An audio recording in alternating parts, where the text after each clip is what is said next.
ಆತ್ಮೀಯ ರೈತ ಬಾಂಧವರೇ, ನೋಡಿ ಇವತ್ತು ಕೂಡ ನಮ್ಮ ಮಲ್ಲನಗೌಡರು ಹಾವೇರಿ ಜಿಲ್ಲೆ ಗುರುಗೊಂಡ ತಾಲೂಕು ಹಾವೇರಿ ನೋಡಿ ಸತತವಾಗಿ 2 ವರ್ಷದಿಂದ ನಮ್ಮ ಹತ್ರನೇ ಮಾಡ್ತಾ ಇದಾರೆ.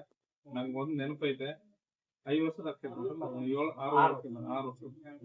ಆ ಊರಲ್ಲೆಲ್ಲ ಬರೀ ಒಂದು 15 ಕ್ವಿಂಟಲ್ ಎಷ್ಟು ಹಾಕತ್ತೆ ಅಂತ ಇದ್ರಂತ ಅವ್ರು. ಅವಾಗ ಅದು ಎಷ್ಟು ಕ್ವಿಂಟಲ್ ಆಗಿತ್ತು? 30 ಕ್ವಿಂಟಲ್ ಆಗಿ. ಅದಕ್ಕಿಂತ ಇನ್ನೂ 2 ವರ್ಷ ಚೆನ್ನಾಗಿ ಕೊಡಿದ್ರು 5 ವರ್ಷದ ಇನ್ನೂ ಚೆನ್ನಾಗಿ ಆಗ್ತಿತ್ತು. ಬಟ್ ಅದ್ರ ಇಂಥ ಟೈಮಲ್ಲಿ ಬಂದ್ಬಿಟ್ಟಿದ್ರು ಅವ್ರು. ಓಕೆ, ಈಗ ಏನ್ ಐತೆ ಅಂದ್ರೆ ಈ ಹೊಸ ಹೊಡಿದ್ಮೇಲೆ ಚೆನ್ನಾಗಿ ಇಳುವರಿ ಬಂತಲ್ಲ, ನಿಮ್ಮ ಅನಿಸಿಕೆ ಒಂದ್ 2-3 ಭಯಂಕರ ಹೊಡಿರ್ತದೆ. 100 ವರ್ಷದ ನನ್ಗೆ ಹಂಗ ಒಬ್ರು ಆಟೋ ಗಳಿಂದ ಇಲ್ಲಿ ಬಂದಿದ್ದ. ಆ ಔಷಧ ಹೊಡೆದಿಂದ 40 ದಿವಸ ಬಾಳ ಒಂದ್ 50% ಹಾಳು ಹೋದ್ರದ್ ಬಂದ. 60% ಮ್ಯಾಲ ಒಂದ್ 4-5 ದಿವಸದಾಗ ಬಾಳ ನೋಡಲ್ಲ ಆಯ್ತು. ಮತ್ತೆ ಈಗ ಮತ್ತೆ ನೋಡ್ರಪ್ಪ, ಯಾಕೆ ಅಂತ ಅಂದ್ರೆ ಬಹಳ ಜನ ನೋಡ್ತಿರೋ ಹೊಸ ನೋಡೋರು ಹಳುಬ್ರೆಲ್ಲ ನಮ್ಮ ಮೇಲೆ ನಂಬಿಕೆ ವಿಶ್ವಾಸ ಇರ್ತದೆ. ಹೊಸಬ್ರು ನೋಡಿದ್ರೆ ಒಂದು ನಂಬಿಕೆ ಬೇಕಲ್ಲ, ಬಿಡ ಅವ್ರಿಗೆ ಇವ್ರಿಗೆ ಏನೋ ಆ ಉದ್ದೇಶಕ್ಕೆ ಇವ್ರಿಗೆ ಒಂದು ಒಪಿನಿಯನ್ ತಗೊಂಡ್ಬಿಟ್ರೆ ನೋಡಿ. ಹೊಸದೇ ಒಂದು ವಿಡಿಯೋ ಮಾಡಿ ಹಾಕಿದ್ದೆ ನಾನು. ನೋಡಿ ಈಗೆಲ್ಲ ಕಟ್ ಮಾಡಿದ್ರೆ ನೋಡಿ, ಈಗೆಲ್ಲ ಹತ್ರ ತಗೊಂಬ ನೋಡಿ, ಈ ಸೈಜ್ ಗಾತ್ರ ಉದುರ್ತತಿ ಅಂತ. ಹೌದಾ, ಹತ್ರ ತಗೊಂಡ್ ಹಿಡಿದ್ರೆ ಹಿಂಗೆ ನೀಟಾಗಿ ಕಾಣುತ್ತೆ. ನೋಡಿ ಇದು ಕಟ್ ಮಾಡಿದೇನೆ, ನೋಡಿ ಇದು ಹಿಂಗಿತ್ತು, ಇದೆಲ್ಲ ಹಳೆ ತರ ಆಗಿತ್ತೆ. ಇದು ಕಟ್ ಮಾಡಿ ನೋಡಿದ್ರೆ ನೋಡಿ, ಈ ರೋಗ ಅಂದ್ರೆ ರೋಗ ತಗ್ಲಿದಾಗ ಇಲ್ಲಿ ರೋಗ ಇರ್ತತೆ. ಇಲ್ಲಿ ರೋಗ ಇರೋದಕ್ಕೆ ನೋಡಿ, ಇಲ್ಲಿ 2 ಕಡೆಯಿಂದ ಒಣಗಿತ್ತು ನೋಡಿ. ಇಲ್ಲಿ ಒಳಗು ಸಹಿತ ಇದೇನಾಗಿದೆ, ಒಣಗಿ ಹೋಗ್ಬಿಟ್ಟದೆ ಅಲ್ವಾ. ರೋಗ ತಗಲ್ತಪ್ಪ ಅಂತ ಅಂದ್ರೆ ಒಳಗಡೆನೆ ಇದು ಸುಡ್ತತೆ ಒಂದು. ಎರಡನೇದು, ರೋಗ ತಗ್ಲಿದಾಗ ಈ ತೊಟ್ಟು ಇರ್ತತಲ್ಲ, ಈ ತೊಟ್ಟು ಕೂಡ ರೋಗಾಣುಗಳು ಇದರಲ್ಲಿ ಏನು ಹೋಗಿ ಇದ್ರಲ್ಲಿ ಇರ್ತಕ್ಕಂತಹ ಏನು ಅಂಗಾಂಶವನ್ನ ಹಾಳು ಮಾಡೋದ್ರಿಂದ ಏನಾಗ್ತದೆ ಅಂದ್ರೆ ತೊಟ್ಟು ಲೂಸ್ ಆಗಿ ಎಲ್ಲ ಡ್ರಾಪ್ ಔಟ್ ಆಗ್ತವೆ. ಇದು ರೋಗ ಆಯ್ತು ನೋಡಿ. ಇದು ಮಾತ್ರ ಇದು ಇಣಿಚೆ ತಿನ್ನತ್ತೆ ಅಂತ ಇಲ್ಲೇ 100% ಹೇಳ್ಬೋದು. ಇದ ಜಿಗ್ದತ್ತಲ್ಲ, ಇದೆಲ್ಲ ಇಣಿಚೆ ತಿನ್ನುತ್ತೆ. ಎಲ್ಲ ಹೋಗಿತ್ತು ನೋಡಿ. ಇಲ್ಲೊಂದು ಕಟ್ ಮಾಡಿದೆ ನಾನು. ಇದು ಚೆನ್ನಾಗಿರೋ ಕಾಯಿ ಅಂದ್ರೆ ಇಂಥದ್ದು, ಇದನ್ನ ಕಟ್ ಮಾಡಿ, ಇದು ಚೆನ್ನಾಗಿರೋ ಕಾಯಿ ಇದು. ಇದನ್ನು ಕಟ್ ಮಾಡಿ ನೋಡಿದ್ರೆ ನೋಡ್ಬೇಕು ಇದ್ರ ಪರಿಸ್ಥಿತಿ ಏನು, ಒಳಗೆ ಏನು ಎತ್ತ ಅಂತ ನೋಡಿ. ಇದು ನೋಡಿ, ಇದು ಏನಾಗುತ್ತೆ, ಚೆನ್ನಾಗೈತಿ. ಇದೇನು ರೋಗ ಆಗಿಲ್ಲ ಅಂದ್ರೆ ಇಲ್ಲಿ ಈ ಭಾಗದಲ್ಲಿ ಇಲ್ಲಿ ಏನು ರೋಗ ಇಲ್ಲ. ಗಾಳಿ ಮೊನ್ನೆ ಏನಾಗೈತೆ ಅಂದ್ರೆ ರಭಸವಾಗಿ ಬಂದತಂತ ಹೇಳಿದ್ರೆ ಗಾಳಿಗೂ ಸ್ವಲ್ಪ ಉದುರಿ ಬೀಳ್ತಕ್ಕಂತ ಚಾನ್ಸ್ ಇರ್ತದೆ, ಹಂಗಾಗಿ ಬಿದ್ದೈತಿ. ಇದು ಕಾಣ್ತದೆ. ನೆಕ್ಸ್ಟ್ ನೋಡಿ, ಇದು ಕೂಡ ಬಿದ್ದು ಒಂದ್ 2-3 ದಿನ ಆಗೈತಿ. ಇಲ್ಲ ಅಂದ್ರೆ ಫ್ರೆಶ್ ತೊಟ್ಟಿರ್ತದೆ ಇದು. ಸೊ ಬಿದ್ದಾಗ ಏನಾಗ್ತದೆ, ಕೊಳೆಯಕ್ ಸ್ಟಾರ್ಟ್ ಆಗೋ ಸಹಜ. ನೋಡಿದೆ ಇದು ಒಳಗಡೆನು ಎಲ್ಲ ಹೋಗ್ಬಿಟ್ಟದೆ, ಹಿಂಗೆ ಉದುರ್ತದೆ. ನೆಕ್ಸ್ಟ್ ನೋಡಿ, ಇದು ಹುಳ ತಿನ್ನೋದು ಇಲ್ಲೇ ಗೊತ್ತಾಗ್ತದೆ, ಹೋಲ್ ಆಗಿರೋದು. ಇದನ್ನ ನಾವು ಗಮನಿಸಬಹುದು. ಆಮೇಲೆ ಈ ಹಂತದ ಗಾತ್ರದಲ್ಲಿ ಇದು ಕೂಡ ಒಡೆದೈತೆ ನೋಡಿ. ಹೆಂಗೆ ಈಗ ಇದು ಹಿಂಗ್ ಕೂಡ್ಕೊಳ್ಬೇಕಪ್ಪ, ಇದು ಹಿಂಗ್ ಕೂಡ್ಕೊಳ್ಬೇಕಂದ್ರೆ ಇದಕ್ಕೆ ಬೋರಾನ್ ಅಂಶ ಬೇಕು. ಬೋರಾನು ಈ ಸೆಲ್ ಅಂದ್ರೆ ಹೊರಗಡೆ ಇದು ಸೆಲ್ ವಾಲ್, ಇದನ್ನ ಕೂಡ್ಕೊಳ್ಬೇಕಲ್ಲ. ಇದು ಕೂಡ್ಕೊಳಕ್ಕೆ ಸಾಕಾಗ್ತಲ್ಲ ಅಂದ್ರೆ ಹಿಂಗ್ ಈ ರೀತಿ ಒಡೆದ್ ಬೀಳ್ತದೆ. ಮರ ಒಡೆದು ಸೀಳ್ ಬೀಳೋದು ಅಥವಾ ಕಾಯಿ ಸೀಳ್ ಬೀಳೋದು ಯಾವುದೇ ಆದ್ರೂ ಕೂಡ ಬೋರಾನ್ ಕೊರತೆನೆ ಆಗಿರ್ತದೆ. ಮತ್ತೆ ಇಂಥ ಟೈಮಲ್ಲಿ ಸ್ವಲ್ಪ ಪೊಟ್ಯಾಶ್ ಕೂಡ ಇದಕ್ಕೆ ಬೇಕಾಗ್ತದೆ. ಪೊಟ್ಯಾಶ್ ಇಂಬ್ಯಾಲೆನ್ಸ್ ಆದ್ರೆ, ಬೋರಾನ್ ಇಂಬ್ಯಾಲೆನ್ಸ್ ಅಂದ್ರೆ, ಕ್ಯಾಲ್ಸಿಯಂ ಏನಾದ್ರೂ ಸ್ವಲ್ಪ ಇಂಬ್ಯಾಲೆನ್ಸ್ ಅಂದ್ರೆ ಆಗ್ತದೆ. ಇದು ಮೇಜರ್ ಆಗಿ ಬೋರಾನ್ ಕೊರತೆ ಅಂತಾನೆ ನಾವು ಇದನ್ನ ಹೇಳ್ಬೋದು. ಇದೆಲ್ಲ ಅನಿಸುತ್ತೆ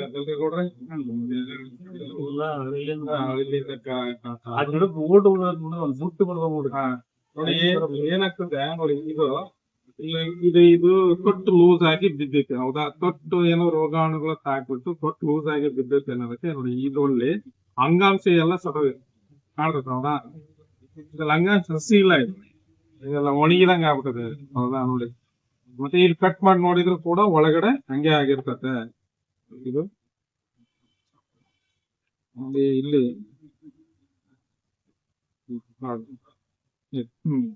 ಒಳಗಡೆನೂ ಕೂಡ ಏನಾಗ್ತದೆ, ಈ ತೊಟ್ಟಿ ಏನಾದ್ರೂ ಲೂಸ್ ಆಗಿತ್ತು ಅಂದ್ರೆ ಇದು ಒಳಗಡೆ ಫ್ರೂಟ್ ಇದು ಬಹಳ ಮೆತ್ತು ಸ್ಮೂತ್ ಆಗಿರ್ತದೆ. ಸಣ್ಣ ಎಲೆ ತ್ವಚೆ ಇರ್ತದೆ, ರೋಗ ನಿರೋಧಕ ಶಕ್ತಿ ಇರಲ್ಲ, ಇದಕ್ಕೆ ಸ್ಮೂತ್ ಆಗಿರ್ತದೆ. ಇದು ಬಲಿಬೇಕಲ್ಲ, ಈ ತೊಟ್ಟಿಯಿಂದನೇ ಇದಕ್ಕೆ ಸಪ್ಲೈ ಆಗ್ಬೇಕಲ್ಲ. ಅವಾಗ ಈ ತೊಟ್ಟು ಏನಾದ್ರೂ ಹಾಳಾಯ್ತಂದ್ರೆ ಬೀಳ್ತದೆ. ಇದು ಸಿಪ್ಪೆ ಏನಾದ್ರೂ ಸಿಪ್ಪೆಗೆ ಇದಕ್ಕೂ ಸಂಬಂಧ ಇರಲ್ಲ. ಇದು ನಾರ್ ಇರೋದ್ರಿಂದ ಗಟ್ಟಿ ಇರ್ತದೆ.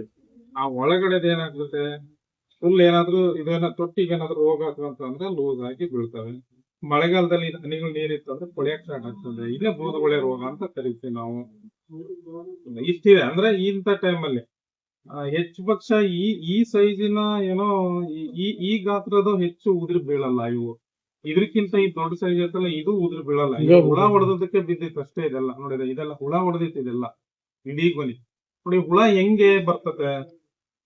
ಇಲ್ಲಿ ಈ ಪ್ರಕೃತಿಯಲ್ಲಿ ಕೆಲವೊಂದು ಜಿಟ್ಟೆ ಆಗ್ಬಿಟ್ಟು ರೆಕ್ಕೆಗಳು ಉದುರ್ಬಿಟ್ಟು ಹುಳ ಆಗ್ತವೆ. ಕೆಲವೊಂದು ಹುಳುಗಳು ಆಗ್ಬಿಟ್ಟು ಜಿಟ್ಟೆ ಆಗಿ ಕನ್ವರ್ಟ್ ಆಗಿ ಹೊರಗಡೆ ಹೋಗ್ತದೆ. ಇದರಲ್ಲಿ ಜಿಟ್ಟೆ ಏನಾದ್ರು ಸಣ್ಣ ರೂಪದಲ್ಲಿ ಏನಾದ್ರು ಮಟ್ಟೆ ಆಗಿತ್ತು ಅಂದ್ರೆ ಇದು ಒಳಗಡೆನೆ ಸೇರ್ತೆ ಅಂದ್ರೆ ತಿನ್ನಕ್ಕೆ ತೆಂಗಾಗಿರೋದು ಅಡಿಕೆ ಎರಡು ಸೇಮ್ ಇದೆ. ನಮ್ ಕಣ್ಣಿಗೆ ಕಾಣಲ್ಲ ಜಿಟ್ಟೆ ಮಟ್ಟೆ. ಅದು ಹಾಕಿರೋದು ಇಲ್ಲೆಲ್ಲ ತಿನ್ನೋದು. ಈ ಪೆಂಟಗಾನ್ ಅಂತ ಒಂದು ಏನೋ ಮಿಡತೆ ಬರ್ತದೆ, ಅದು ಸಹಿತ ಇದನ್ನೆಲ್ಲ ಕೆರೆದು ತಿಂಗದೆ ಮೊಟ್ಟೆ ಹಾಕ್ತವೆ. ಸೊ ಅವಾಗ ಏನಾಗ್ತದೆ ಇದ್ರೊಳಗಡೆನೆ ಹುಳ ಸೇರ್ಕೊಂಡು ಆ ಹುಳ ಈ ರೀತಿ ಹೋಲಾಗಿ ಬೀಳ್ತವೆ. ಇಲ್ಲಿದೆ ಕಾಣ್ತೈತಿ ಈ ತರನ ಬಾಳ ಹುಳದೆ ಬಾಧೆ ಇದೆಲ್ಲ ಆಗಿ ಬಿದ್ದಿದ್ದು. ಆಮೇಲೆ ಕೆಲವು ಸರಿ ತೊಟ್ಟು ಲೂಸ್ ಆಗಿ ಬಿದ್ಬಿಟ್ಟು ತುಂಬಾ ಕಡಿಮೆ ಕೆಳಗಡೆನೂ ಕೂಡ ಹುಳ ಏನಾದ್ರು ಇದ್ರೆ ಒಳಗಡೆ ಸೇರ್ಕೊಂಡು ಅದೆಲ್ಲ ಹಿಂಗಾರ ಏನೋ ಫ್ರೂಟ್ ಎಲ್ಲ ತಿಂತದೆ. ಆ ರೀತಿನ ಆಗ್ತದೆ. ಬಟ್ ಇದೆಲ್ಲ ಹುಳದ ಬಾಧೆನೆ ಜಾಸ್ತಿ ಆಗಿ ಬಿದ್ದಿರ್ತದೆ. ನಾನ್ ಹೇಳೋದು ಯಾಕೆ ಇವೆಲ್ಲ ಹಿಂಗಾರ ಉದಿಲ್ ಬೀಳ್ತವೆ ಅಂತ ಅಂದ್ರೆ ನೋಡಿ, ಒಂದು ಚೆನ್ನಾಗಿರ್ತದೆ, ಯಾವ್ದೋ ಒಂದು ಚೆನ್ನಾಗಿರೋದ್ ಕಟ್ ಮಾಡಿ ನೋಡ್ದೆ ನಾನು, ಇದ್ರಲ್ಲಿ ಏನಂತ ಬಾಧೆ ಇಲ್ಲ ಅಂತ ಅಂದೆ ನಾನು. ಸೊ ಇವು ಏನಾದ್ರು ನ್ಯೂಟ್ರಿಯೆಂಟ್ಸ್ ಪ್ರಾಬ್ಲಮ್ ಆಗಿ ಉದುರ್ತವೆ. ಬೋರಾನ್ ಕೊರತೆ ಆದ್ರೂ ಕೂಡ ಉದುರ್ತವೆ. ಗಾಳಿ ಹೆಚ್ಚು ರಭಸವಾಗಿ ಬೀಸಿದ್ರು ಕೂಡ ಉದುರ ಚಾನ್ಸ್ ಇರ್ತದೆ. ಅಂದ್ರೆ ಹಿಂಗಾರ ಬಂದು 15ರಿಂದ 20 ದಿನಕ್ಕೆ ಒಂದ್ಸರಿ ಔಷಧಿಯನ್ನ ಸಿಂಪಡಣೆ ಮಾಡಿದ್ರೆ ಇದು ಉದುರಲ್ಲ. ಈಗ ನಾವ್ ಹೇಳ್ತೀವಿ ಏನಪ್ಪಾ ಸರ್, ಪ್ರತಿ ಬಾರಿ ನಿಮ್ಮ ಹತ್ರನೇ ಗೊಬ್ಬರ ಔಷಧಿ ಎಲ್ಲ ಮಾಡ್ತೀವಿ, ಆದ್ರೂ ಯಾಕೆ ಉದುರ್ತವೆ? ಪ್ರಶ್ನೆ ಇದು. ಆದ್ರೂ ಯಾಕೆ ಉದುರುತ್ತದೆ? ಈಗ ನಾವು ಗೊಬ್ಬರ ಕೊಟ್ಟಿರೋದು ಒಂದು ನಾರ್ಮಲ್ ಗಿಡಕ್ಕೆ ಎಲ್ಲದಕ್ಕೂ ಸರ್ವೆ ಮಾಡ್ಕೊಟ್ಟಿರ್ತೀವಿ. ಒಂದ್ ಗಿಡಕ್ಕೆ ಯಾವ್ದಕ್ಕೂ ಸಾಕಾಗದೆ ಇರ್ಬೋದು. ಒಂದ್ ವರ್ಷ ಗಿಡ ಭಾರಿ ಚೆನ್ನಾಗ್ ಬಿಡ್ತದೆ, ಆಮೇಲೆ ನೆಕ್ಸ್ಟ್ ವರ್ಷ ಗೊಬ್ಬರ ಕೊಡ್ತೀವಿ, ಬಿಡದೇ ಇಲ್ಲ ಅಲ್ವಾ. ಒಂದ್ ಹಂತದಲ್ಲಿ ವಾತಾವರಣ ಅದಕ್ಕೆ ಸೂಕ್ತವಾಗಿರ್ತದೆ. ಟೆಂಪರೇಚರ್ ಒಂದು 28 ಡಿಗ್ರಿ ಎಷ್ಟಿರ್ತದೆ ಅಂತ ಇಟ್ಕೊಳ್ಳಿ, ಸೂಕ್ತವಾಗಿರೋ ಟೆಂಪರೇಚರ್.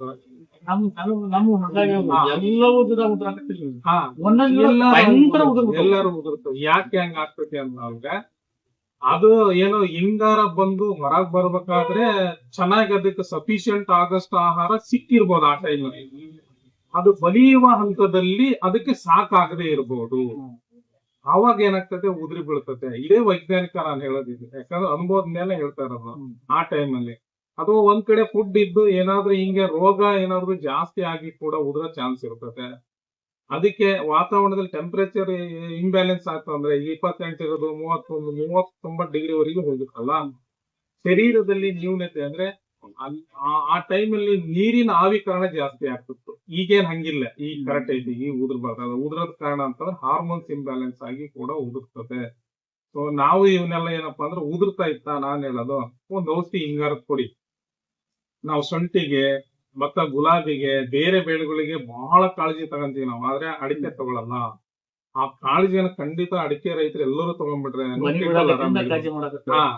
ಕ್ವಿಂಟಲ್ ಆರಾಮ್ ಬೆಳಿಬಹುದು. ದಿನ ಅಡಿಕೆ ತೋಟಕ್ಕೆ ಹೋಗ್ತಾರೆ, ಎಲೆಗಳ ಮೇಲೆ ಎಲೆಚುಕ್ಕೆ ರೋಗ ಇರ್ತದೆ, ಅದ್ರ ಬಗ್ಗೆ ಬೇಕರಿಕೆನೆ ಮಾಡಲ್ಲ. ಆಮೇಲೆ ನಟ್ಸ್ ಎಲ್ಲ ಹಿಂಗ್ ಉದುರ್ತಿರ್ತವೆ, ಅದ್ರ ಬಗ್ಗೆನು ಏನು ನೋಡೋದೇ ಇಲ್ಲ. ಕಾಳಜಿ ತಗೊಳ್ಬೇಕು, ಅವಾಗ ಏನಾಗ್ತದೆ ಇದನ್ನ ಬೆಳಿಬಹುದು. ಆಮೇಲೆ ಇನ್ನೊಂದ್ ಪ್ರಶ್ನೆ ಏನಾಗ್ತದೆ, ನೀವ್ ಹೇಳೋ ಪ್ರಕಾರ ತಿಂಗಳ ಒಂದೊಂದು ಔಷಧಿ ಹೊಡೆದ್ರೆ ಒಡೆಯರ್ ಸಿಗ್ತಾರೆ, ದುಡ್ಡು ಎಷ್ಟು ಹಾಕ್ಬೇಕು, ಇವು ಸಮಸ್ಯೆ ಅಲ್ವಾ. ಒಡೆಯರು ಸಿಗ್ಬೇಕಲ್ಲ, ತಿಂಗಳ ಹೊಡೆಯೋದಾದ್ರೆ. ಆದ್ರೆ ತಿಂಗಳ ಹೊಡಿತಕ್ಕಂತ ಅವಶ್ಯಕತೆ ಬೀಳಲ್ಲ ನನಗೆ ತಿಳಿದಷ್ಟು ಮಟ್ಟಿಗೆ. 100 ಗಿಡ ತಗೊಂಡ್ರೆ ಎಲ್ಲೋ ಒಂದ್ 2-3 ಗಿಡ ಉದುರಿ ಬೀಳ್ತವೆ. ಅದೇ ಈ ಪರಿಸ್ಥಿತಿ ಏನಾದ್ರೂ ಆಗಿದ್ರೆ ಬೀಳ್ತಾವ ಬಿಡಿ. ಆದ್ರೆ 100 ಗಿಡದಲ್ಲಿ 10-15 ಗಿಡಗಳು ಉದುರಿದ್ರೆ ಖಂಡಿತ ನೀವು ಸಿಂಪಡಣೆ ಮಾಡ್ಲೇಬೇಕಾಗ್ತದೆ. ಯಾಕಂದ್ರೆ ಹವಾಮಾನ ಮತ್ತೆ ವಾಯುಗುಣ ಇವೆಲ್ಲ ನಮ್ ಕೈಗಿರಲ್ಲ. ಬಹಳಷ್ಟು ಜನ ಏನ್ ಮಾಡ್ತಾರೆ ಅಂದ್ರೆ ಯೂಟ್ಯೂಬ್ ಅಲ್ಲಿ ಈ ಶೊಂಠಿ ಕೊಳೆರೋಗ ಬೀಳ್ತವೆ, ನಾವು ಚಾಲೆಂಜ್ ಮಾಡಿ ನಿಲ್ಲಿಸ್ತೇನೆ ಅಂತ ಅದು ಅವಿವೇಕಿತನದ ಮಾತು. ಈಗ ನಾನು ಇಷ್ಟೆಲ್ಲ ತಿಳ್ಕೊಂಡ್ರು ಕೂಡ ಒಂದ್ಸರಿ ಔಷಧಿ ಹೊಡ್ರಿ ಈ ಗೊನಿ ಹಣ್ಣಾಗಿ ಬೀಳೋವರೆಗೆ ಇದು ರೋಗನೇ ಬರಲ್ಲ ಅಂತಂದ್ರೆ ಅದು ಅವಿವೇಕಿತನದ ಮಾತಾಗ್ತದೆ. ವಿವೇಕ ಅಂದ್ರೆ ಏನಪ್ಪಾ, ವಾತಾವರಣಕ್ಕೆ ಯಾವ ಸೈಂಟಿಸ್ಟ್ ಆಗ್ಲಿ ಯಾರಿಗೆ ಗೆಸ್ಸೇ ಮಾಡಕ್ ಆಗಲ್ಲ. ಇವತ್ತಿನ ವಾತಾವರಣ ನಾಳೆ ಇರಲ್ಲ, ಪರಿಸ್ಥಿತಿ ಹಿಂಗಿರ್ತದೆ. ನೀವು ಅದಕ್ಕೆ ನೋಡಿ ಕೃಷಿ ಇಲಾಖೆ ಅದು ಹವಾಮಾನ ತಜ್ಞರು ಹೇಳ್ತಾರೆ ಏನು, ಮಳೆ ಆಗುವ ಸಾಧ್ಯತೆ ಇದೆ, ಬಿಸಿಲಿಗೆ ಯಾವ ಇಳುವ ಹೆಂಗೆ ಸಾಧ್ಯತೆ ಇದೆ ಅಂತ ಹೇಳ್ತಾ ಇದಾರೆ. ಅಂದ್ರೆ ಖಚಿತವಾಗಿ ಹೇಳಕ್ ಕಷ್ಟ, ಬಿದ್ದೇ ಬೀಳ್ತೈತಿ ಹಾದೇ ಆಗ್ತೈತೆ ಅಂತ ಹೇಳಕ್ ಕಷ್ಟ. ಈಗ ನೀವು ಕರೆಕ್ಟ್ ಆಗಿ ಫೋಕಸ್ ಮಾಡಿ ಕರೆಕ್ಟ್ ಆಗಿ ಬೆಳೆದ್ರೆ 100 ಕ್ವಿಂಟಲ್ ಬೆಳೆದೇ ಬೆಳಿತೀರ ಅಂತ ಹೇಳ್ತೀನಲ್ಲ, ಅದು ಅನುಭವದ ಮಾತು. ಅದನ್ನ ಹೇಳ್ಬೋದು. ಬಟ್ ವಾತಾವರಣಕ್ಕೆ ಯಾರು ಇವೆಲ್ಲ ಗ್ಯಾರಂಟಿ ಕೊಡಕ್ಕಾಗಲ್ಲ. ಆ ಯಜಮಾನ್ರ ತಂದದ್ದು ಬಹಳ ಅನುಕೂಲ ಆಯ್ತು ನೋಡಿ, 4 ಜನರಿಗೆ ತೋರಿಸಿ ಹೇಳ್ದಂಗ ಆಗ್ತಿದೀಗ.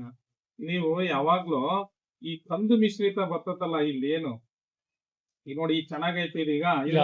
ಎರಡ ಗಿಡ ಉದುರು ಆಗ್ಲಿ ಈ ಕಡೆ ನೋಡಿ, ಈ ಕಡೆ ಈ ಕಂದು ಮಿಶ್ರಿತ ಇರ್ತಕ್ಕಂಥದ್ದು ಹೆಚ್ಚು ಬರಬಾರ್ದು. ಬಿಳುಪು ಐತಲ್ಲ ಇದ್ರಲ್ಲಿ, ಇದು ಈ ಬಿಳುಪು ಇದು ಜಾಸ್ತಿ ಬರಬಾರ್ದು. ಇದು ನೀವು ಗೊನೆಗಳನ್ನು ನೋಡಿದಾಗ ಈ ಹಸಿರು ಕಲರೇ ಜಾಸ್ತಿ ಇರ್ಬೇಕು ಅಲ್ವಾ.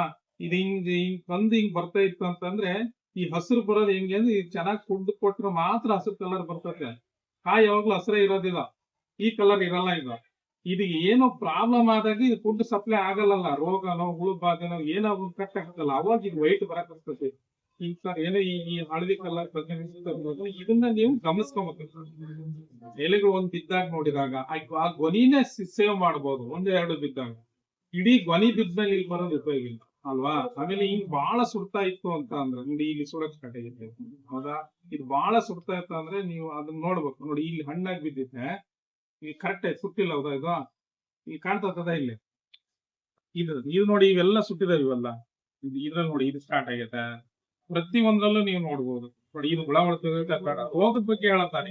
ರೋಗ ಇತ್ತು ಅಂತ ಅಂದ್ರೆ ನೋಡಿ, ಇದು ಇಲ್ಲಿ ಸುಡಕ್ ಕಾಯಿ ಚೆನ್ನಾಗಿರ್ತದೆ ಕಟ್ ಮಾಡಿ ನೋಡಿದ್ರೆ. ಬಟ್ ಇದು ರೋಗನೇ ಇರ್ತದೆ. ನೋಡಿ, ಇದು ಸ್ಟಾರ್ಟ್ ಆಗಿದೆ, ಹೌದಾ.